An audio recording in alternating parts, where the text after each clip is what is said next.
Quizá la obra más célebre en donde aparece un armiño es La Dama del Armiño, de Leonardo da Vinci, realizada en el año de 1490, en pleno Renacimiento italiano. En ella vemos a Cecilia Gallerani, una joven sin linaje aristocrático, que destacaba por su conocimiento. Hablaba italiano y latín, escribía poesía y creaba música. Por ello, era una mujer respetada en grupos de filosofía y teología, incluso en el contexto de su época. El armiño de la pintura ha tenido diversas interpretaciones, pero se cree que, más que un retrato zoológico, se trata de un símbolo, como era común en las pinturas de Da Vinci. Una de esas interpretaciones apunta a que el armiño representa al duque de Milán, Ludovico Sforza, cuyo emblema era el armiño. En ese entonces, Ludovico era mecenas de Da Vinci y mantenía una relación amorosa con Cecilia, por lo que solicitó el cuadro.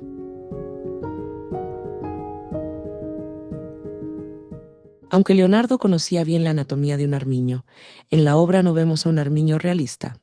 Su tamaño es demasiado grande, tiene más musculatura y su postura es casi humana. El armiño, Mustela herminea, es un pequeño mamífero nativo de Eurasia. Tienen el cuello alargado y un tronco casi cilíndrico. En verano, su pelaje es café rojizo, con el vientre blanco, y conforme se acerca el invierno, su pelaje se va volviendo completamente blanco para poder camuflarse con la nieve. Debido a esa característica, ha sido cazado desde el siglo XIV, principalmente para ornamentas de la realeza. Además de lo anterior, hay otra historia sobre el armiño, que está muy ligada a la del conejo europeo, Ornitholagus cuniculus, ya que en Europa, el conejo es la principal presa del armiño.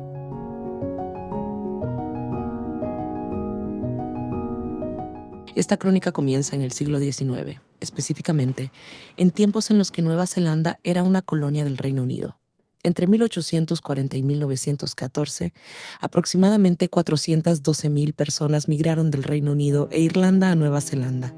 Y durante las décadas de 1860 y 1870, los colonos llevaron también grandes cantidades de conejos europeos a la isla. La idea que tenían en esos tiempos era llevarlos para caza, para alimento y para recrear el paisaje europeo. Al poco tiempo, los conejos introducidos encontraron en Nueva Zelanda un paraíso ecológico para ellos, ya que no tenían depredadores naturales, no tenían competidores que les quitaran comida y el clima era perfecto. En un ambiente así de beneficioso, los conejos pueden tener hasta 45 crías por año. Es por ello que para 1880, y aunque no hay cifras oficiales, hay registros que hablan de decenas de millones de conejos en Nueva Zelanda. El daño ecológico de dicha introducción fue grave, terminando con varias especies de plantas nativas, erosionando amplias zonas y afectando todo el equilibrio de la biota local. Este es ahora uno de los desastres ecológicos más grandes de la historia moderna. Sin embargo, no acabó ahí. A pesar de que hubo un acalorado debate, entre 1880 y 1890 se decidió tomar cierta acción para disminuir las poblaciones de conejos en Nueva Zelanda. Esa acción fue introducir nuevamente desde Europa a depredadores naturales de los conejos. De ese modo, se llevaron aproximadamente 18,000 armiños, hurones y comadrejas a la isla. Además, se instalaron varios centros de cría de estos mustélidos. Un punto clave para esta historia es que el ecosistema neozelandés es especialmente sensible a la introducción de especies no nativas por varias razones. Una de ellas es que llevaba millones de años de evolución sin ningún mamífero terrestre. Esta impresionante característica se debe a que la isla se separó del supercontinente Gondwana hace unos 80 millones de años, cuando los mamíferos terrestres todavía no estaban tan diversificados.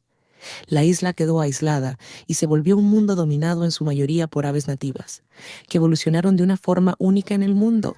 Muchas no vuelan, anidan en el suelo y tienen tiempos largos de incubación. Entonces, ¿qué pasó cuando llegaron los mustélidos a Nueva Zelanda? Si bien los colonos esperaban que se alimentaran de los abundantes conejos, esto no sucedió. Los nuevos habitantes, y especialmente los armiños, prefirieron presas más asequibles, en este caso, los huevos, polluelos y pequeñas aves que encontraron al nivel del suelo. Este y los demás cambios al ecosistema de la isla derivaron en la extinción de varias aves, insectos, reptiles y anfibios endémicos. Después de tal desastre, hubo quienes mencionaron la posibilidad de nuevamente introducir más depredadores externos, como la marta americana, el águila o las mangostas, algo que, por fortuna, no ocurrió. Antes de la colonización, Nueva Zelanda estaba habitada solamente por los maori, quienes estaban organizados en iwi, o grandes confederaciones tribales, las cuales tenían uno de los sistemas ecológicos más avanzados del mundo premoderno. Cada grupo tenía vigilantes kaitiaki que se encargaban de observar el estado del bosque, regular la pesca y decidir cuándo se podía cazar. De este modo, si un bosque estaba sobreexplotado, el jefe imponía un rawi, o cierre temporal del recurso, con lo cual nadie podía entrar, cazar o recolectar frutos de esa zona por un tiempo. Incumplir un rawi era considerado un delito grave. De cierta manera, su sistema de conservación podría ser comparado con las reservas naturales contemporáneas. En la actualidad, la población neozelandesa continúa afrontando las consecuencias de las especies introducidas, tomando diversas medidas para el control poblacional de los animales, lo cual es un gran dilema ético y ecológico. Han habido 3 grandes aumentos en la población de conejos de la isla en 1870, en 1920 y 1980. En Europa han vivido aumentos, pero también bajas poblacionales muy grandes. Es por eso que los conejos han tenido simbologías muy diversas en el arte. En la antigua Grecia se relacionaban con fertilidad, en el cristianismo temprano con pureza y en el romanticismo con vulnerabilidad. Pero también hubo otra representación muy distinta y singular de los conejos durante el medievo. En esa época había 2 encargados principales de hacer libros. Por un lado, el escriba, quien copiaba los textos, y por otro, el iluminador, quien agregaba colores y dibujos.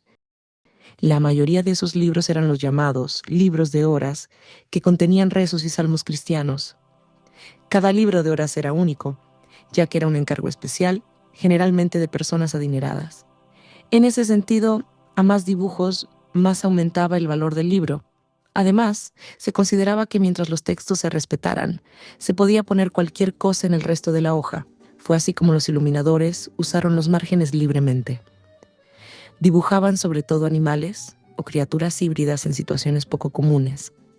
Muchos de esos trazos fueron conejos usando el concepto de mundus inversus o mundo al revés, en donde los conejos eran quienes cazaban o maltrataban a los humanos. Este tipo de dibujos son ahora llamados drolleries o grotesques y cumplían una función tanto de humor como de crítica social. Quizá eran solo sátiras del poder o quizá eran también sobre el trato del humano hacia otros seres vivos. El caso de los conejos y los armiños son solo un ejemplo de muchos. Para este tipo de asuntos, el sociólogo Michael Lowy propone que no se traten solo como temas científicos, sino también filosóficos o de visión del mundo. Lowy menciona que una opción sería cambiar la visión antropocentrista del mundo por un humanismo biocentrista, en donde se reconozca a toda forma de vida como portadora de dignidad propia. Esto implicaría relaciones no dominantes y respetuosas entre los humanos y otros seres vivos. No como una utopía o una idea fija de las cosas, sino como una convivencia armónica que evolucione junta. En su obra Dialéctica de la Naturaleza, Engels escribió: únicamente el ser humano ha logrado imprimir su sello en la naturaleza, y no solo llevando plantas y animales de un lugar a otro, sino modificando también el aspecto y el clima de su lugar de habitación y hasta las propias plantas y los animales. Más abajo, agrega: todo nos recuerda a cada paso que el humano no domina la naturaleza como un conquistador domina un pueblo extranjero, es decir, como alguien que es ajeno a la naturaleza, sino que formamos parte de ella con nuestra carne, nuestra sangre y nuestro cerebro. En la pintura de Da Vinci vemos a un armiño bello, pero ficticio, ya que se trata de un símbolo.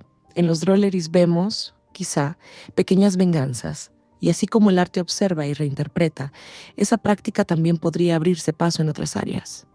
Por ejemplo, últimamente ha resurgido el término biomímesis, acuñado por el biofísico Otto Schmidt en 1950, el cual habla de la posibilidad de observar y aprender de otros seres vivos y de sus formas de relacionarse con el ambiente para inspirar nuevas tecnologías y soluciones. Esa es una de las propuestas que buscan replantear nuestra relación con el entorno que compartimos. lo cual, en el presente, es un reto monumental. Tal vez podríamos acercarnos, aunque sea un poco y de manera respetuosa, a la labor de los vigilantes Kaitiaki.